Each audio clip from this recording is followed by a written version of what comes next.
لوٹن town hall میں کشمیر کے موضوع پر کانفرنس کا انعقاد ہوا، جس میں میئر نسیم ایوب اور آزاد کشمیر اسمبلی کے رکن سید علی رضا بخاری سمیت لوگوں کی بڑی تعداد شریک ہوئی۔ کانفرنس میں بھارتی فوج کے مظالم کی سخت الفاظ میں مذمت کی گئی۔ تفصیلات بتائیں گے نمائندہ 92 نیوز صفدر بخاری اس رپورٹ میں۔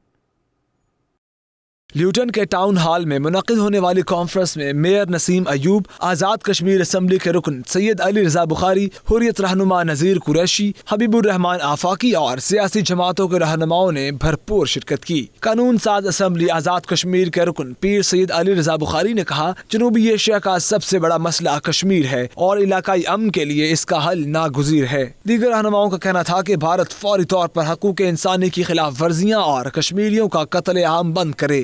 پاکستان اور ہندوستان دونوں کے مفاد میں ہے، کشمیری عوام کے تو یقیناً مفاد میں ہے، وہ منقسم ہیں اور ظلم کی چکیں پس رہے ہیں، لہٰذا اس ظلم و جبر کا، استبداد کا جو بھارت نے وہاں روا رکھا ہو مقبوضہ کشمیر میں، اس کا خاتمہ ہونا چاہیے۔ کشمیر کے عوام کو حق خود ارادیت ملنا چاہیے۔ کشمیر کے اندر آزادی کے سورج کو طلوع ہونا ہے اور دنیا کی کوئی طاقت کشمیریوں کو حق آزادی سے زیادہ دیر تک محروم و محکوم نہیں رکھ سکتی۔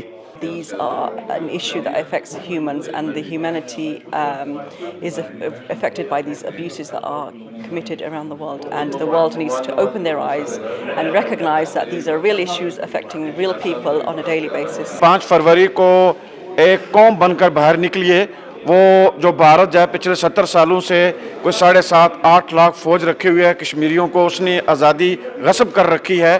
2 کروڑ کشمیری اس وقت متاثر ہیں اور ان کو حق نہیں دیا جا رہا، حالانکہ یہ کشمیریوں کا رائٹ سیلف ڈٹرمنیشن 1948 ایک قوم متحدہ نے پاس کر رکھا ہے۔